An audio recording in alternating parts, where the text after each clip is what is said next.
নমস্কার, এফএসএস এডুকেশনে তোমাদের সবাইকে স্বাগত।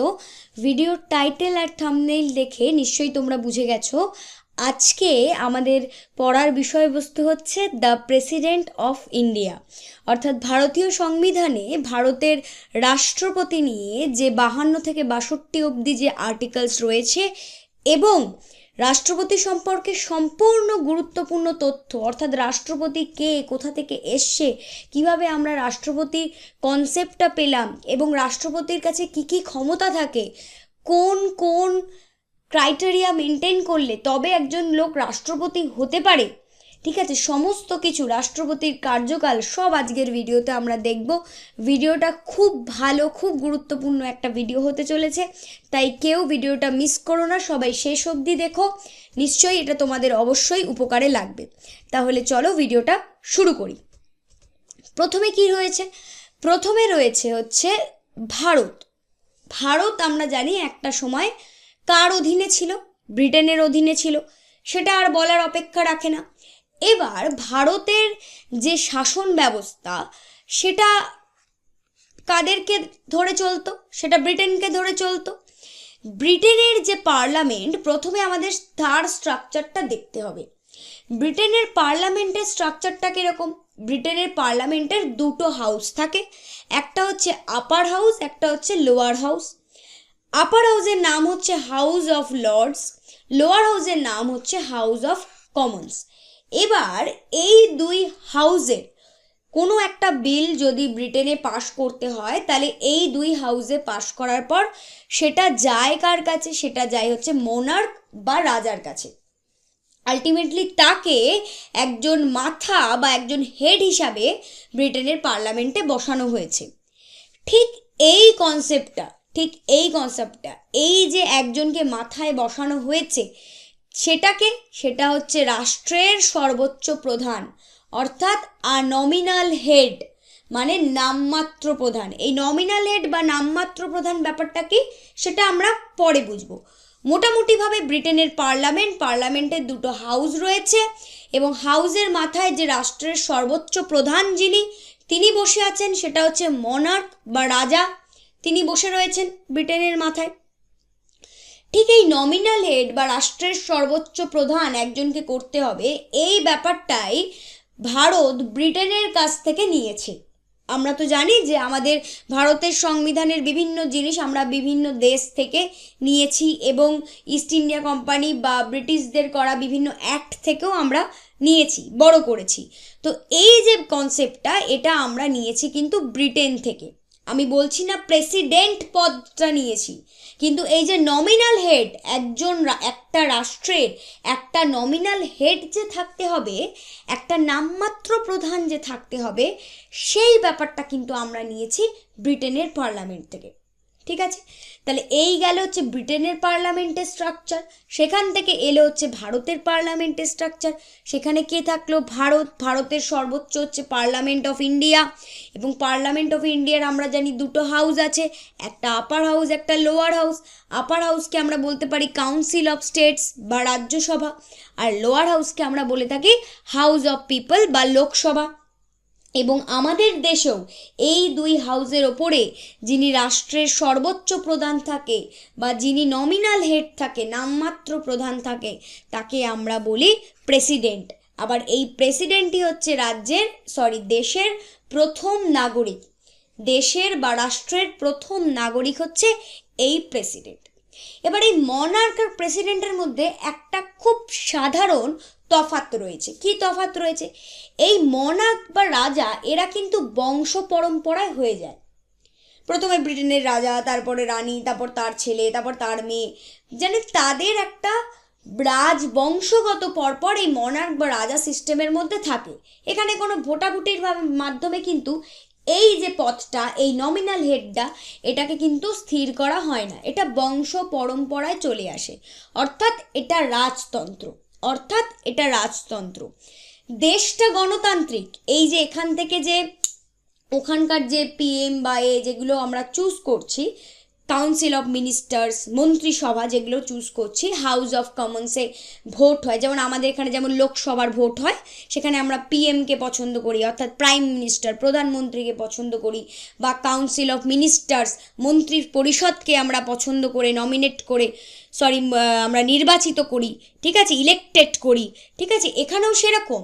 কিন্তু এই যে মূল পদটা মানে নমিনাল হেড, এই যে কনসেপ্টটা, যেটা থেকেই আমাদের প্রেসিডেন্ট কনসেপ্টটা এসছে, এটা কিন্তু রাজতন্ত্রভাবে হয়ে যায়, অর্থাৎ কাউকে কিন্তু আমরা ইলেক্টেড করি না, কিন্তু এখানে রাষ্ট্রপতি কিন্তু ইলেক্টেড হতে পারে, সেটা প্রত্যক্ষ ইলেকশন হয় না, কিন্তু পরোক্ষভাবে তো ইলেকশন হয়।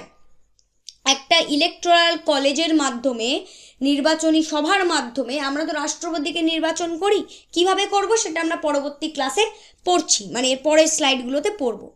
তা রাষ্ট্রপতিকে আমরা নির্বাচন করি, তাহলে এই যে একটা ভোটের মাধ্যমে রাষ্ট্রপতি ইলেক্টেড হচ্ছে, এটাকে আমরা বলি প্রজাতন্ত্র, এটাকে আমরা বলি প্রজাতন্ত্র। অর্থাৎ রাষ্ট্রের যিনি সর্বোচ্চ প্রধান হবে বা রাষ্ট্রের যিনি নমিনাল হেড হবে, তাকে যখন নির্বাচিত করা হবে বা ইলেক্টেড করা হবে, সেই তন্ত্রটাকে আমরা বলবো প্রজাতন্ত্র। কিন্তু ব্রিটেনের ক্ষেত্রে মনার্ক বা রাজাকে কিন্তু ইলেক্টেড বা নির্বাচিত করা হয় না। মনার্ক বা রাজা তিনি বংশ পরম্পরায় রাজতন্ত্র অনুসারে হয়, সেটাকে আমরা রাজতন্ত্র বলি। আর গণতন্ত্র কি?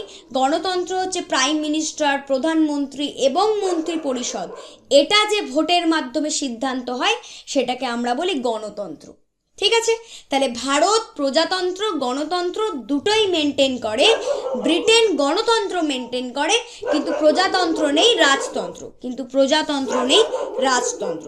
তাহলে প্রজাতন্ত্র গণতন্ত্র গেল, রাষ্ট্রের সর্বোচ্চ প্রধান নমিনাল হেড প্রেসিডেন্ট গেল। আমরা এই নমিনাল হেড কনসেপ্টটা যে কোথা থেকে নিয়েছি, ব্রিটেন থেকে নিয়েছি, এই ব্যাপারগুলো গেল। ঠিক আছে, এই কনসেপ্ট গেল। এরপরে কি আছে? এরপরে দেখো একটা ছোট্ট প্রশ্ন আছে। কি প্রশ্ন বলছে? Important question. The concept of the president being the nominal head, প্রেসিডেন্টকে যে নমিনাল হেড করা হবে, was borrowed from the constitution of which nation, কোন দেশের কনস্টিটিউশন থেকে এটা নেওয়া হয়েছে যে প্রেসিডেন্টকে নমিনাল হেড করা হবে? প্রেসিডেন্ট কনসেপ্টটা বলেনি কিন্তু প্রেসিডেন্ট যে নমিনাল হেড, নামমাত্র প্রধান, রাষ্ট্রের সর্বোচ্চ প্রধান হবে, সেই কনসেপ্টটা নেওয়া হয়েছে কোথা থেকে? চারটে অপশন রয়েছে, England, Spain, United state, France. আমরা জানি সঠিক উত্তর হবে ইংল্যান্ড বা ব্রিটেন। ঠিক আছে, নমিনাল হেড কনসেপ্ট, প্রেসিডেন্টকে নমিনাল হেড করা হবে, এই নমিনাল হেড কনসেপ্ট কোথা থেকে বড় করা হয়েছে? ইংল্যান্ড বা ব্রিটেন। এবার দেখো পরের কি আছে। 2 নম্বর প্রশ্ন আছে, the concept of the functions of president and impeachment of the president, প্রেসিডেন্টের যা যা কার্যাবলী রয়েছে, ফাংশনস রয়েছে, এবং প্রেসিডেন্টের অপসারণ, ইমপিচমেন্ট অফ দ্য প্রেসিডেন্ট, এই দুটো জিনিস আমরা কোথা থেকে নিয়েছি? England, Spain, United state of America, France. কোথা থেকে নিয়েছি? সঠিক উত্তর হবে ইউনাইটেড স্টেটস অফ আমেরিকা।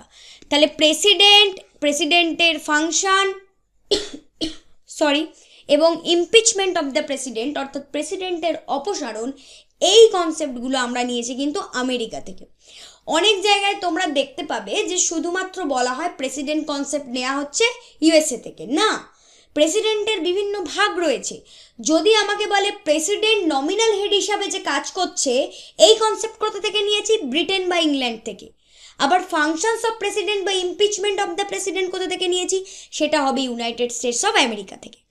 পরের প্রশ্ন দেখো, এটাও আর একটা গুরুত্বপূর্ণ প্রশ্ন। Method of election of the president, প্রেসিডেন্টের যে নির্বাচন পদ্ধতি সেটা, and members nomination to the Rajya Sabha by the president, এবং প্রেসিডেন্ট দ্বারা রাজ্যসভার যে মেম্বারদের নমিনেশন করা হয়, এই দুটো কনসেপ্ট, যেটা সব থেকে গুরুত্বপূর্ণ, প্রেসিডেন্টের ইলেকশন মেথড, এই কনসেপ্টটা, এবং রাজ্যসভার মেম্বারদের নমিনেশন প্রেসিডেন্ট দ্বারা, এই দুটো আমরা কোথা থেকে নিয়েছি?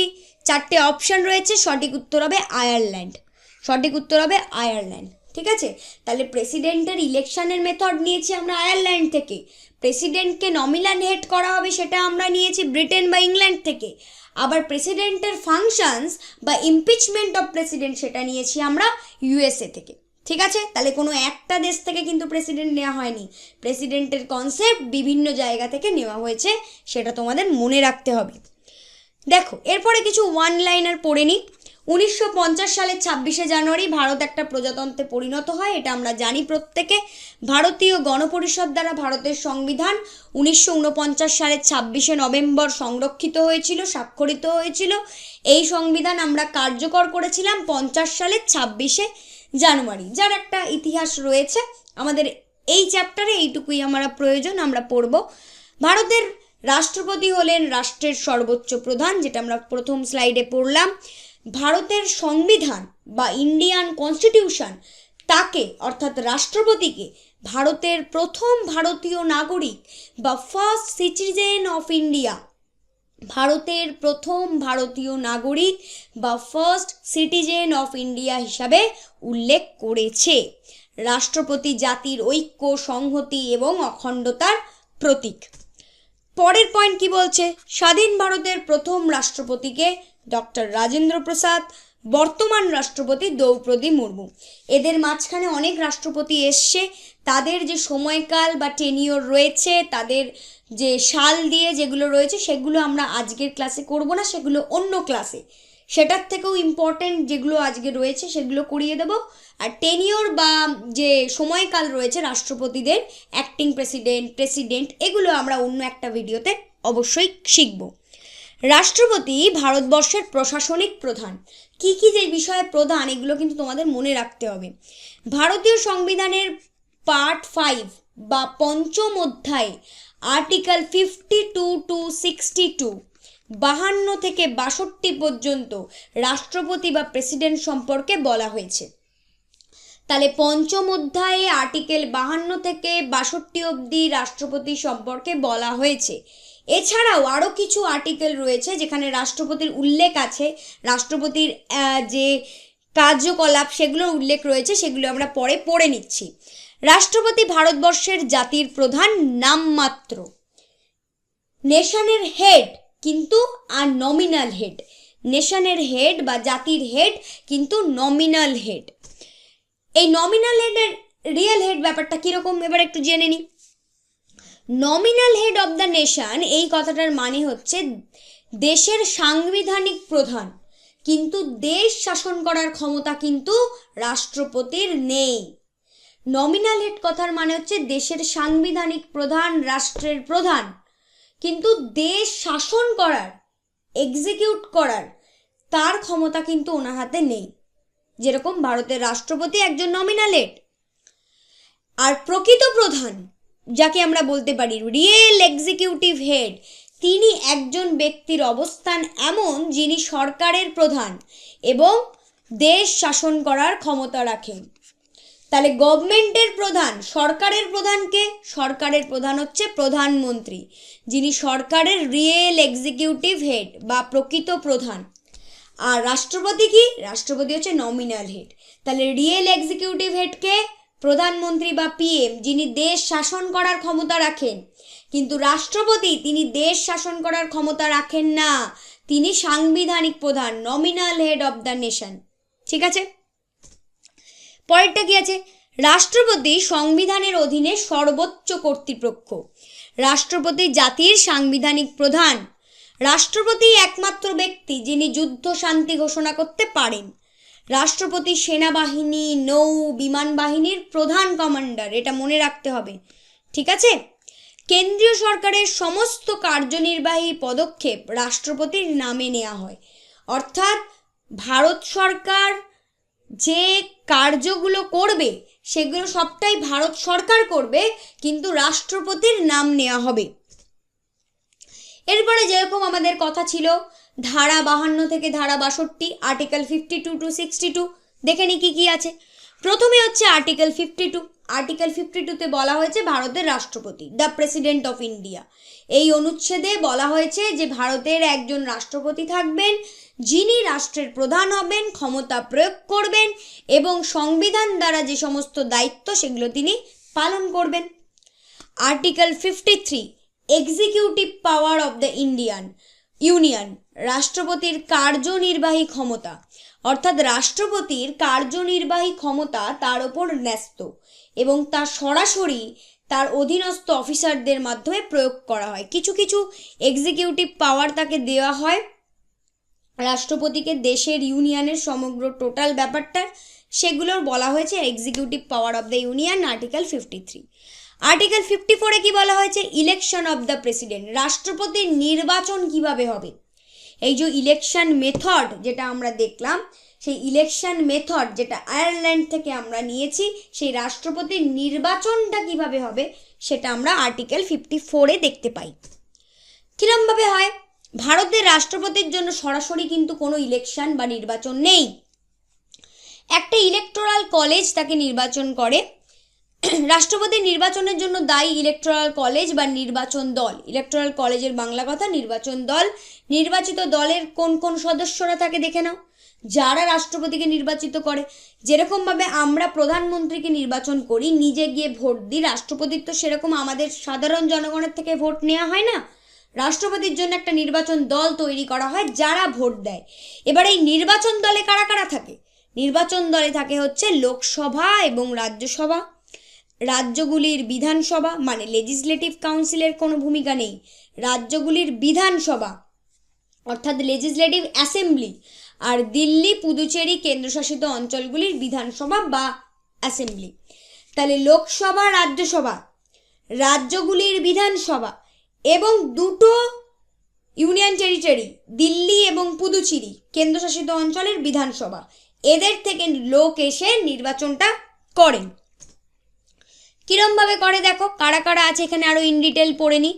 Elected members of both houses of parliament, Lok Sabha এবং রাজ্যসভার নির্বাচিত সদস্য, অর্থাৎ এই নির্বাচন জলে যাদের নির্বাচন করা হয়েছে তারা থাকবেন। Elected members of the legislative assembly of all state, সমস্ত রাজ্যগুলির বিধানসভার নির্বাচিত সদস্য।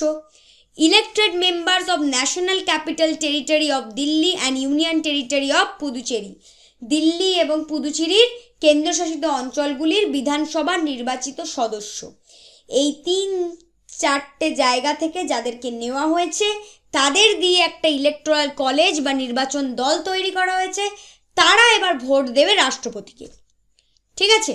রাজ্যসভা, এখানে আরেকটা গুরুত্বপূর্ণ পয়েন্ট যেটা মনে রাখতে হবে সেটা হচ্ছে রাজ্যসভা এবং লোকসভা বা রাজ্যগুলির বিধানসভার যারা মনোনীত সদস্য, যাদেরকে নির্বাচন করা হয়নি, রাষ্ট্রপতি তো অনেককে মনোনীত করতে পারে, মনোনীত কোনো সদস্য করতে পারে, সেই মনোনীত সদস্যরা কিন্তু ইলেকটোরাল কলেজে অন্তর্ভুক্ত হওয়ার যোগ্য নয় এবং তাই তারা নির্বাচনে অংশগ্রহণের অধিকারী নয়। একইভাবে লেজিসলেটিভ কাউন্সিল, আগেই বলেছি, বা আইন পরিষদের সদস্যরাও কিন্তু রাষ্ট্রপতি নির্বাচনে অংশগ্রহণের অধিকারী নয়। তাহলে আমরা জানলাম যারা একমাত্র নির্বাচিত সদস্য, ইলেক্টেড মেম্বার্স, রাজ্যসভা হোক, লোকসভা হোক, রাজ্যগুলির বিধানসভা হোক, এছাড়া দিল্লি বা পুদুচেরি কেন্দ্রশাসিত অঞ্চলের বিধানসভাগুলো হোক, এখানকার যারা ইলেক্টেড মেম্বার্স বা নির্বাচিত সদস্য, তারা এই ইলেকটোরাল কলেজ বা যেখানে রাষ্ট্রপতির জন্য যে নির্বাচন যে দল সেখানে তারা অংশগ্রহণ করতে পারবে। কিন্তু মনোনীত সদস্য যারা নমিনেটেড মেম্বার্স ছিলেন এবং আইন পরিষদের সদস্যরা বা লেজিসলেটিভ কাউন্সিলের সদস্যরা, তারা কিন্তু অংশগ্রহণ করতে পারবে না, তারা অংশগ্রহণ করতে পারবে না। পরেরটা কি আছে দেখো, article 55, manner of election of president. কি আছে দেখি। 55 নম্বর ধারায় রাষ্ট্রপতির নির্বাচন পদ্ধতি, বিধানসভা ও সংসদের নির্বাচিত সদস্যদের ভোট মূল্য, এগুলো নিয়ে আলোচনা করা হয়েছে। যে পদ্ধতিতে রাষ্ট্রপতির নির্বাচন হয় তার সাংবিধানিক নাম হলো একক হস্তান্তরযোগ্য ভোটের মাধ্যমে সমানুপাতিক প্রতিনিধিত্ব, proportional representation by means of single transferable vote. রাষ্ট্রপতির নির্বাচন আয়োজন এবং গণনার দায়িত্ব ভারতের নির্বাচন কমিশনের। তাহলে রাষ্ট্রপতির ভোট কে করায়? ইলেকশন কমিশন বা নির্বাচন কমিশন। রাষ্ট্রপতির নির্বাচনকে কেন্দ্র করে যদি কোনো বিতর্ক হয়, কোনো সমস্যা হয়, তার সমাধান করবে সুপ্রিম কোর্ট এবং শেষ সিদ্ধান্তও নেবে সুপ্রিম কোর্ট। মনে রাখতে হবে এই কটা জিনিস এখান থেকে আর্টিকেল 55। এবার দেখো ওই যে ভোট মূল্য বা যে ভ্যালু অফ ভোট সেটা বলছিল, একটা তো হচ্ছে স্টেট বা ইউনিয়ন টেরিটরির লেজিসলেটিভ অ্যাসেম্বলি বিধানসভা থেকে, আরেকটা হচ্ছে লোকসভা বা রাজ্যসভার এমপি। তাহলে এমএলএর ভোটের প্রপোর্শন কি আর এমপির ভোটের প্রপোর্শন কি, এখানে জাস্ট সংখ্যাটা দেওয়া আছে। এটা 1971 সালে ডিটারমাইন করা হয়েছিল যে এইভাবে করা হবে, সেটা জাস্ট এখানে স্ট্রাকচারটা দেওয়া আছে, এটা একটুখানি পড়ে নিও। এমএলএর ক্ষেত্রে total population of the state or union territory, নিচে total number of elected member of the state legislative assembly into 1000। আবার ভ্যালু অফ এমপির ভোটে হচ্ছে the sum of vote value of elected members of all the state legislative assembly by the sum of elected members of both house of parliament. এটা just একটু মনে রেখো, এটা থেকে সেরকম কিছু করার নেই, জাস্ট একটুখানি দেখে রেখো। এরপর দেখো আমরা প্রথমেই বললাম ভোট হয় একক হস্তান্তরযোগ্য ভোট বা সিঙ্গেল ট্রান্সফারেবল ভোটের মাধ্যমে, অর্থাৎ একজন একটা ভোটই দিতে পারবে, আনুপাতিক প্রতিনিধিত্ব। এটি একটি গোপন ব্যালট পদ্ধতি দ্বারা সম্পন্ন করা হয়। গোপন ব্যালট পদ্ধতি দ্বারা সম্পন্ন করা হয়। রাষ্ট্রপতি নির্বাচন ভারতের নির্বাচন কমিশন বা ইলেকশন কমিশন দ্বারা পরিচালিত। আর যদি কোনো বিরোধ হয় তাহলে সেই বিরোধকে মেটাবে সুপ্রিম কোর্ট অফ ইন্ডিয়া, এবং সুপ্রিম কোর্ট অফ ইন্ডিয়ার সিদ্ধান্তই শেষ চূড়ান্ত সিদ্ধান্ত। এরপর দেখো আর্টিকেল 56, এখানে বলা হয়েছে term of office of president, অর্থাৎ রাষ্ট্রপতি কতদিন কাজ করতে পারবে। একবার যদি কেউ রাষ্ট্রপতি হয়ে যায় সে কতদিনের জন্য রাষ্ট্রপতি থাকবে, 1 বছর, 2 বছর, 5 বছর, 10 বছর, সেটা আমরা দেখে নেব। রাষ্ট্রপতির কার্যকাল হচ্ছে 5 বছর। কেউ একবার যদি রাষ্ট্রপতি নির্বাচিত হয় সে 5 বছরের জন্য রাষ্ট্রপতি থাকবেন। মেয়াদ শেষ হয়ে গেলেও পরবর্তী রাষ্ট্রপতি নির্বাচন না হওয়া পর্যন্ত তিনি নিজের পদে অধিষ্ঠিত থাকবেন। ধরো 5 বছর হয়ে গেল কিন্তু রাষ্ট্রপতি ইলেকশন করা সম্ভব হয়নি কোনো কারণে, তাহলে তিনি তখন অবধি রাষ্ট্রপতি থাকবেন। মেয়াদ পূর্ণ হওয়ার আগে রাষ্ট্রপতি স্বেচ্ছায় পদত্যাগ করতে পারেন, সেক্ষেত্রে উপরাষ্ট্রপতির কাছে তাকে পদত্যাগপত্র প্রেরণ করতে হবে। এগুলো খুব ইম্পর্টেন্ট, এখান থেকে অনেক এমসিকিউ হয় যে রাষ্ট্রপতি যদি স্বেচ্ছায় পদত্যাগ করেন তাহলে তার পদত্যাগপত্র তিনি কার কাছে দেবেন, উপরাষ্ট্রপতির কাছে দেবেন। পরেরটা 57 নম্বর ধারা অনুসারে, 57 নম্বর ধারায় বলা হয়েছে এলিজিবিলিটি ফর রি ইলেকশন। যদি কেউ পুনরায় আবার রাষ্ট্রপতির ভোটে দাঁড়ায়, একবার সে রাষ্ট্রপতি হয়ে গেছে পরের বার আবার সে ভোটে দাঁড়াচ্ছে, তাহলে 57 নম্বর ধারা অনুসারে একই ব্যক্তি রাষ্ট্রপতি পদে পুনর্নির্বাচিত হতে পারেন। কতবার নির্বাচিত হতে পারেন মানে একজন ব্যক্তি তার জীবদ্দশায় কতবার রাষ্ট্রপতি হতে পারবেন তার কিন্তু নির্দিষ্ট কোনো সীমা বলে দেওয়া নেই আমাদের সংবিধানে। বোঝা গেল? এরপরে দেখো article 58, qualifications for election as president. এবার হচ্ছে রাষ্ট্রপতির যিনি পদপ্রার্থী হবেন তার যোগ্যতা বা কোয়ালিফিকেশন কি থাকতে হবে। রাষ্ট্রপতি পদপ্রার্থীকে অবশ্যই ভারতের নাগরিক হতে হবে, ফার্স্ট যেটা কোয়ালিফিকেশন। 2 নম্বর, তার বয়স অন্তত 35 বছর হতে হবে। লোকসভায় নির্বাচিত হওয়ার যে যোগ্যতা সেটা তাকে সম্পন্ন হতে হবে। এবার কখন তিনি যোগ্য হবেন না সেটা দেখে নিই। একজন ব্যক্তি রাষ্ট্রপতি হিসাবে নির্বাচনের জন্য যোগ্য হবেন না যদি তিনি ভারত সরকার বা কোনো রাজ্য সরকারের অধীনে বা উল্লিখিত সরকারের নিয়ন্ত্রণের অধীনে কোনো স্থানীয় বা অন্যান্য কর্তৃপক্ষের অধীনে কোনো লাভের পদে বা অফিস অফ প্রফিটে থাকেন। যদি তিনি অন্য কোনো পদে থেকে থাকেন, কোনো এমএলএ পদে, কোনো এমপি পদে, কোনো কিছুর অফিস অফ প্রফিট মানে সরকারের এমন কোনো পদে তিনি রয়েছেন যেখান থেকে তিনি টাকা পাচ্ছেন, মাইনে পাচ্ছেন, এটাকে বলে অফিস অফ প্রফিট। এরকম কোনো পদে যদি রাষ্ট্রপতি থেকে থাকেন তাহলে সেটা থাকা যাবে না, সেখান থেকে তাকে বেরিয়ে এসে সেখানে পদত্যাগপত্র জমা দিয়ে তারপর তাকে রাষ্ট্রপতির নির্বাচনে অংশগ্রহণ করতে হবে। ঠিক আছে? এরপর আছে article 59, conditions of president's office, রাষ্ট্রপতি অফিসের শর্তাবলী, অতটা ইম্পর্টেন্ট নয়। Article 60, oath and affirmation by the president, রাষ্ট্রপতির শপথ খুব ইম্পর্টেন্ট।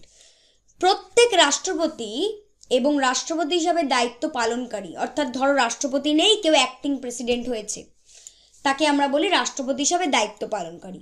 প্রত্যেক রাষ্ট্রপতি বা রাষ্ট্রপতি হিসাবে দায়িত্ব পালনকারী বা রাষ্ট্রপতির কার্য সম্পাদনকারী অর্থাৎ যেই রাষ্ট্রপতির পদে থাকবেন তার অফিসে প্রবেশের আগে ভারতের প্রধান বিচারপতি বা তার অনুপস্থিতিতে উপলব্ধ সুপ্রিম কোর্টের সবচেয়ে সিনিয়র বিচারপতি যিনি থাকবেন তার উপস্থিতিতে তিনি সদস্য পদ গ্রহণ করবেন। সুপ্রিম কোর্টের যিনি প্রধান বিচারপতি হয় তাকে থাকতে হবে, যদি তিনি না থাকেন তাহলে সুপ্রিম কোর্টের যিনি সবথেকে সিনিয়র জজ বা বিচারপতি তার উপস্থিতিতে রাষ্ট্রপতিকে সদস্য পদ গ্রহণ করতে হবে। সেটা রাষ্ট্রপতি হোক, রাষ্ট্রপতি হিসাবে দায়িত্ব পালনকারী কোনো ব্যক্তি হোক, রাষ্ট্রপতির কার্য সম্পাদনকারী যে কোনো ব্যক্তি, যেই অ্যাক্টিং প্রেসিডেন্ট হোক বা প্রেসিডেন্ট হোক, তাকে কিন্তু সদস্য পদ গ্রহণ করতে হবে। মনে রাখবে, প্রথমে ভারতের প্রধান বিচারপতি, যদি তিনি অনুপস্থিত থাকেন তাহলে সুপ্রিম কোর্টের যিনি সবচেয়ে সিনিয়র বা বয়োজ্যেষ্ঠ বিচারপতি তার উপস্থিতিতে তাকে গ্রহণ করতে হবে। এটা আমাদেরকে কে বলে দেয়? এটা আমাদেরকে বলে দেয় আমাদের কনস্টিটিউশনের আর্টিকেল 60 বা ধারা 60। এবার article 61, procedure for impeachment of the president, রাষ্ট্রপতির অপসারণ, যেটা আমরা আমেরিকা থেকে নিয়েছি। সংবিধান বিধিভঙ্গের অপরাধে রাষ্ট্রপতিকে অপসারণ করা যায়। সংবিধান বিরোধী বা সংবিধানের মান ক্ষুণ্ণ এরকম কোনো কাজ যদি রাষ্ট্রপতি করে থাকেন তাহলে রাষ্ট্রপতিকে অপসারণ বা ইমপিচমেন্ট করা যেতে পারে। অপসারণের প্রস্তাবটি সংসদের যে কোনো কক্ষে অর্থাৎ লোকসভা বা রাজ্যসভা যে কোনো কক্ষে তোলা যেতে পারে, উত্থাপিত করা যেতে পারে। প্রস্তাবটি উত্থাপিত কক্ষের 1/4 দ্বারা স্বাক্ষরিত হতে হয়। প্রস্তাব উত্থাপনের অন্তত 14 দিন পূর্বে রাষ্ট্রপতিকে নোটিশ দিতে হবে। প্রস্তাবটি উত্থাপিত কক্ষের 2/3 ভোটে গৃহীত হলে প্রস্তাবটি অপর কক্ষে প্রেরণ করা হয়। অর্থাৎ যদি রাজ্যসভায় প্রথম প্রস্তাবটি আনা হয় তাহলে রাজ্যসভায় 2/3 ভোট যদি পেয়ে যায় তারপর এটাকে লোকসভায় পাঠানো হয়। আবার অপরদিকে যদি লোকসভায় প্রথম রাষ্ট্রপতি ইমপিচমেন্টের নোটিশটা আনা হয় তাহলে লোকসভায় 2/3 ভোট পেয়ে গেলে এই নোটিশটাকে আমরা রাজ্যসভায় পাঠিয়ে দিই। ঠিক আছে, এবার যদি রাজ্যসভাতেও অর্থাৎ অপর কক্ষেও যদি 2/3 ভোটে গৃহীত হয় তাহলেই রাষ্ট্রপতিকে অপসারণ করা হয়। সংসদের উভয় কক্ষের নির্বাচিত এবং মনোনীত সদস্যরা এই প্রক্রিয়ায় অংশগ্রহণ করে। রাজ্য এবং কেন্দ্রশাসিত অঞ্চল অর্থাৎ দিল্লি আর পুদুচেরির বিধানসভার নির্বাচিত সদস্যরা এক্ষেত্রে অংশগ্রহণ করতে পারে না। অর্থাৎ যারা নির্বাচন করেছিল রাজ্যের বিধানসভার যে সমস্ত নির্বাচিত সদস্যরা বা দিল্লি পুদুচেরির বিধানসভার নির্বাচিত সদস্যরা তারা কিন্তু ইমপিচমেন্ট বা অপসারণে অংশগ্রহণ করতে পারবে না। কারা পারবে? খালি লোকসভা এবং রাজ্যসভার যারা সদস্য অর্থাৎ এমপিরাই খালি পারবে। ঠিক আছে, প্রথমে যে কোনো একটা সভায় পাঠানো হবে, লোকসভা বা রাজ্যসভা, সেখানে 2/3 ভোট পেয়ে গেলে তাকে অন্য সভায় পাঠানো হবে লোকসভাতে, সেখানেও যদি 2/3 ভোট পেয়ে যায় তাহলে আমরা রাষ্ট্রপতিকে অপসারণ করতে পারি। কিন্তু ভারতে এখনো অবধি কোনো রাষ্ট্রপতিকে অপসারণ করা হয়নি। বোঝা গেল? আর্টিকেল 61 ইম্পর্টেন্ট ছিল। আর্টিকেল 62 এবার বলছে time of holding election to fill a vacancy in the office of president and the term of office or person elected to fill a casual vacancy. যদি রাষ্ট্রপতির পদ শূন্য হয় তখন কি হবে? রাষ্ট্রপতির পদ কি কি কারণে শূন্য হতে পারে? প্রথম হচ্ছে রাষ্ট্রপতি যদি পদত্যাগ করে বা রাষ্ট্রপতিকে যদি অপসারণ করা হয় তাহলে রাষ্ট্রপতির পদটা শূন্য হয়ে যাবে। অথবা যদি রাষ্ট্রপতির মৃত্যু হয় তাহলে রাষ্ট্রপতির পদ শূন্য হয়ে যাবে। রাষ্ট্রপতির পদের মেয়াদ শেষ হওয়ার কারণে সৃষ্ট শূন্যপদ পূরণের জন্য একটি নির্বাচন মেয়াদ শেষ হওয়ার আগেই সম্পন্ন হবে। যদি কোনো কারণে ধরো কোনো একজন রাষ্ট্রপতি আজকে নির্বাচিত হলেন, এবার তার তো রাষ্ট্রপতির পদ থাকবে 5 বছর, ধরো তিনি 2 বছর পর কোনো কারণে মারা গেলেন বা স্বেচ্ছায় পদত্যাগ করলেন বা তাকে অপসারণ করা হলো, তাহলে এই যে 2 বছর পর তিনি অপসারণ করলেন তখন তো সেই জায়গাটা ফাঁকা, কিন্তু সেটা করলে হবে না। 6 মাসের মধ্যে মাসের মধ্যে সেই স্থানে অবশ্যই নির্বাচন করতে হবে।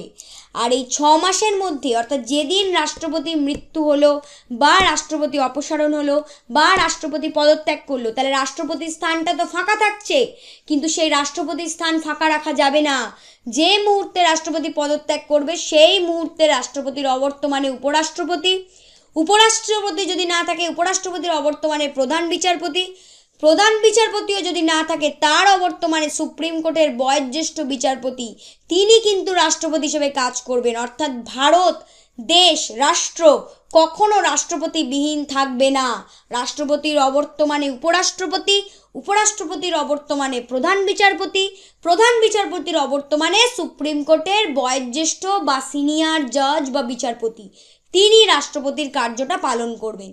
আর যদি রাষ্ট্রপতি পদত্যাগ করে বা রাষ্ট্রপতির মৃত্যু হয় বা রাষ্ট্রপতিকে অপসারণ করা হয় তার মেয়াদের মধ্যে, তাহলে তার যেদিন থেকে তিনি অপসারণ হলেন বা তিনি পদত্যাগ করলেন তার 6 মাসের মধ্যে 6 মান্থের মধ্যে আমাদের কিন্তু অবশ্য নির্বাচন বা ইলেকশন করতে হবে। ঠিক আছে, এরপরে দেখব আমরা ইন্ডিয়ান প্রেসিডেন্টের স্যালারি কি আছে। ভারতীয় রাষ্ট্রপতির বেতন হচ্ছে 5 লাখ টাকা। 2017 সাল পর্যন্ত রাষ্ট্রপতি প্রতি মাসে 1.5 লক্ষ টাকা পেতেন, কিন্তু 18 সালের বাজেটে এটাকে 5 লাখ টাকা করা হয়েছিল। বেতন ছাড়াও রাষ্ট্রপতি অনেক ভাতা পায়, বিনামূল্যে সুবিধা পান, যার মধ্যে রয়েছে বিনামূল্যে চিকিৎসা, আবাসন এবং সারা জীবন চিকিৎসার সুবিধা। ভারত সরকার রাষ্ট্রপতির আবাসন, যেটা রাষ্ট্রপতি ভবন যেটাকে আমরা বলি, সেটা কর্মচারী তার খাবার দাবার এবং আতিথেয়তার মতো অন্যান্য খরচের জন্য বছরে প্রায় 2.25 কোটি টাকা ব্যয় করেন। 2.25 কোটি টাকা ভারত সরকার প্রতি বছর রাষ্ট্রপতির আবাসন, রাষ্ট্রপতির কর্মচারী, খাবার দাবার, আতিথেয়তা এগুলোর পেছনে ব্যয় করেন। এবার হচ্ছে পাওয়ার, কি কি ক্ষমতা আছে রাষ্ট্রপতির হাতে। ক্ষমতা তো প্রথমে আমরা বলেছি শাসন ক্ষমতা নেই, তবুও কি কি ক্ষমতা আছে দেখে নি। জরুরি ক্ষমতা আছে এমার্জেন্সি পাওয়ার, সামরিক ক্ষমতা আছে মিলিটারি পাওয়ার, কূটনৈতিক ক্ষমতা আছে ডিপ্লোম্যাটিক পাওয়ার, কার্যনির্বাহী বা নিয়োগের ক্ষমতা এক্সিকিউটিভ আর অ্যাপয়েন্টমেন্ট পাওয়ার, কাকে অ্যাপয়েন্টমেন্ট করতে পারবে সেগুলো দেখব, বিধানিক ক্ষমতা বা যে লেজিসলেটিভ পাওয়ার, আর্থিক ক্ষমতা ফাইন্যান্সিয়াল পাওয়ার, বিচারিক ক্ষমতা জুডিশিয়াল পাওয়ার এবং লাস্ট যেটা রয়েছে ক্ষমা করার ক্ষমতা বা পার্ডনিং পাওয়ার। কেন এটাকে লাল করেছি এক্ষুনি জানতে পারবে। দেখো আর্টিকেল 72, আমরা তো বলেছিলাম যে আর্টিকেল 52 to 62 আমরা প্রেসিডেন্ট পড়ব। তাহলে 72 কোথা থেকে এলো? 72 এলো অন্য কারণে। 72 এলো কারণ এখানে বলা হয়েছে 72 নম্বর আর্টিকেলে power of president to grant pardon etcetera and to suspend, remit or commute sentence in certain cases. রাষ্ট্রপতির যে ক্ষমা করার অধিকার, শাস্তি মঞ্জুর করার ক্ষমতা, নির্দিষ্ট কিছু ক্ষেত্রে সাজা স্থগিত করা বা সাজা বা শাস্তি কমানোর ক্ষমতা, এটা রাষ্ট্রপতিকে দিয়েছে আর্টিকেল 72। সেই জন্য আমি বললাম এখানে লাল করেছিলাম, এই ক্ষমা করার ক্ষমতা বা পার্ডনিং পাওয়ার এটা কিন্তু আমাদের ওই আর্টিকেলগুলোর মধ্যে ছিল না। 52 থেকে 62 এটা একটা অন্য আর্টিকেল 72, যেখানে রাষ্ট্রপতিকে ক্ষমা করার ক্ষমতা দেওয়া হয়েছে, পার্ডনিং পাওয়ার। রাষ্ট্রপতি যদি চায় কিছু ক্ষেত্রে কারোর সাজাকে থামাতে পারে, সাজাকে কমাতে পারে, শাস্তি মঞ্জুর করতে পারে, এগুলো রাষ্ট্রপতি পারে। ঠিক আছে, এবার দেখে নিই রাষ্ট্রপতির যে ক্ষমতাগুলো আছে সেগুলো একটু করে আমরা দেখে নেব। রাষ্ট্রপতির যে শাসন ক্ষমতা, এখানে নিয়োগ করার ক্ষমতা কি রয়েছে। রাষ্ট্রপতি কিন্তু নিয়োগ করতে পারে। কীরকম নিয়োগ করতে পারে? তিনি ভারতের প্রধানমন্ত্রীকে নিয়োগ করেন, তার পরামর্শ অনুযায়ী অপর মন্ত্রীদের নিয়োগ করা হয়, অঙ্গরাজ্যের রাজ্যপালগণকে নিয়োগ করা হয়, অর্থাৎ কাকে পিএম করা হবে, কি করা হবে, এগুলো কিন্তু যে আলোচনা সভার মধ্যে হয় সেখানে কিন্তু রাষ্ট্রপতি উপস্থিত থাকেন। এছাড়া ভারতের attorney general, controller, auditor general, supreme court, হাইকোর্টের বিচারপতিগণ এগুলো সবই কিন্তু রাষ্ট্রপতি কর্তৃক নিযুক্ত হয়ে থাকেন। মুখ্য নির্বাচন কমিশনের সদস্যবৃন্দ, অর্থ কমিশনের সদস্যবৃন্দ এদেরকেও কিন্তু রাষ্ট্রপতি নিযুক্ত করে থাকেন। অপসারণ, কাদেরকে অপসারণ করতে পারেন? অপসারণও করতে পারেন। অ্যাটর্নি জেনারেল, অঙ্গরাজ্যের রাজ্যপালগণ, যে আমাদের যে বিভিন্ন রাজ্য 28টা রাজ্যের রাজ্যপালদের, তাদেরকে তিনি অপসারণ করাতে পারেন। এছাড়া পার্লামেন্টের সুপারিশ অনুযায়ী তিনি সুপ্রিম কোর্ট, হাইকোর্টের বিচারপতিদের, নির্বাচন কমিশনের সদস্যদের, কেন্দ্রীয় ও রাজ্য পাবলিক সার্ভিস কমিশনের সদস্যদের আনুষ্ঠানিকভাবে অপসারিত করতে পারেন। ভারতের কন্ট্রোলার এবং অডিটর জেনারেলকেও তিনি সুপ্রিম কোর্টের সুপারিশ অনুযায়ী অপসারিত করতে পারেন। তাহলে নিয়োগ অপসারণ এই ক্ষমতা রাষ্ট্রপতির হাতে থাকে। এরপরে হচ্ছে অর্থ বিল সংক্রান্ত ক্ষমতা। অর্থ বিল কি? রাষ্ট্রপতির সম্মতি ব্যতীত অর্থ বিল সংসদে পেশ করা যায় না। কোনো অর্থ বিলকে এবং সংবিধান সংশোধনী বিলকেও তিনি পুনর্বিবেচনার জন্য ফেরত পাঠাতে পারেন না। এটা কিন্তু তিনি আর ফেরত পাঠাতে পারবে না। এটা হচ্ছে ভেটো, ভেটো পরে বলছি, কিন্তু এইটুকু মনে রাখো, অর্থ বিল বা সংবিধান সংশোধনী বিলকে কিন্তু তিনি ফেরত পাঠাতে পারেন না। বাজেট সংক্রান্ত সমস্যা কি? কেন্দ্রীয় অর্থমন্ত্রী রাষ্ট্রপতির তরফে সরকারের বাৎসরিক আয় ব্যয়ের হিসাব বা বাজেট পার্লামেন্টে পেশ করেন। অনিশ্চিত ব্যয়ের জন্য যে তহবিল রয়েছে, পার্লামেন্টের অনুমোদন পাওয়ার পূর্বেই তিনি সেই তহবিল থেকে ব্যয়ের মঞ্জুরির প্রস্তাব অনুমোদন করেন। অর্থ কমিশন কি? রাষ্ট্রপতি প্রতি বছর, প্রতি 5 বছর অন্তর অর্থ কমিশন গঠন করেন। দেশের আর্থিক সংকট তৈরি হলে আর্থিক জরুরি অবস্থা রাষ্ট্রপতি ঘোষণা করতে পারেন। জরুরি তহবিল তত্ত্বাবধান সংক্রান্ত ক্ষমতা। আকস্মিক কোনো ব্যয় নির্বাহের জন্য রাষ্ট্রপতি জরুরি তহবিল তত্ত্বাবধান করে থাকেন। এছাড়া সংবিধানের 42তম সংশোধন আইন অনুসারে কেন্দ্র রাজ্যের হিসাব কিভাবে রাখা যাবে তা ঠিক করে দেওয়ার ভার এসে পড়েছে রাষ্ট্রপতির ওপর। এক্ষেত্রে তিনি কন্ট্রোলার এবং অডিটর জেনারেলের সঙ্গে আলোচনা করতে পারেন। এরপরে কি আছে? জরুরি ক্ষমতা। জরুরি ক্ষমতা কি? এমার্জেন্সি পাওয়ার। জরুরি 3 রকম হতে পারে।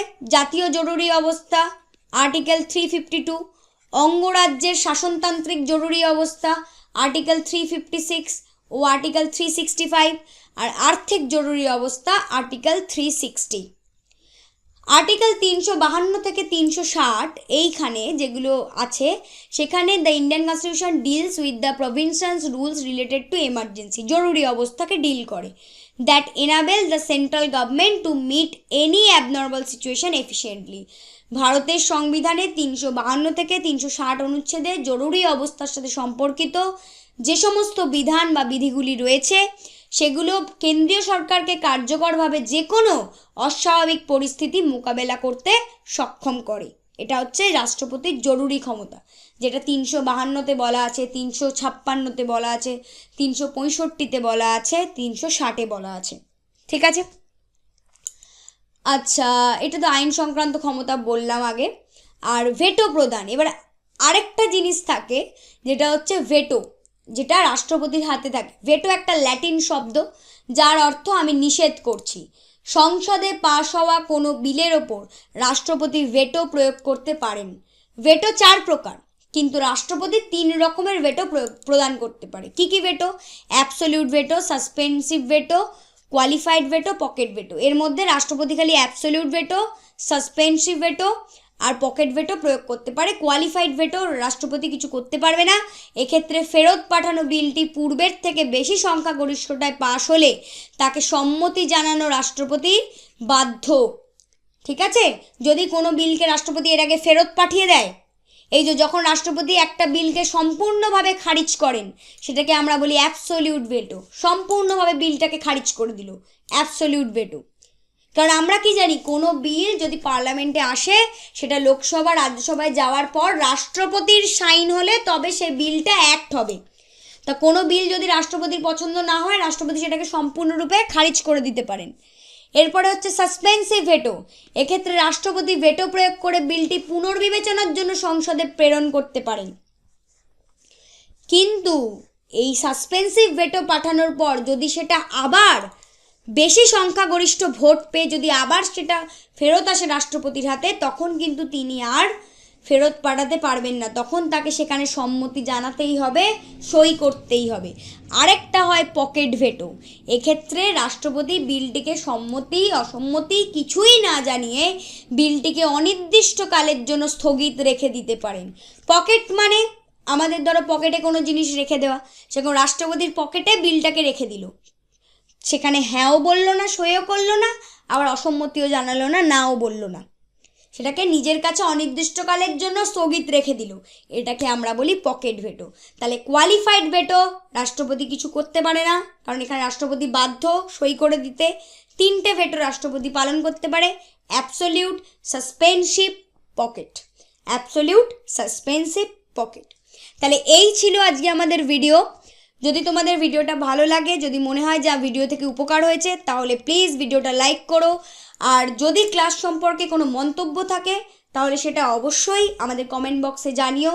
আর যদি FACS এর চ্যানেলে নতুন হয়ে থাকো তাহলে প্লিজ চ্যানেলটা সাবস্ক্রাইব করে আমাদের পাশে থেকো। প্রেসিডেন্টের কার্যকাল বা সময়কাল যেটা রয়েছে, টেনিয়ার, এবং পরপর কারা কারা হয়েছেন, কে প্রেসিডেন্ট হয়েছেন, কে অ্যাক্টিং প্রেসিডেন্ট হয়েছেন, এই নিয়ে ভিডিও খুব তাড়াতাড়ি চ্যানেলে আসবে। আজকের মতো টাটা।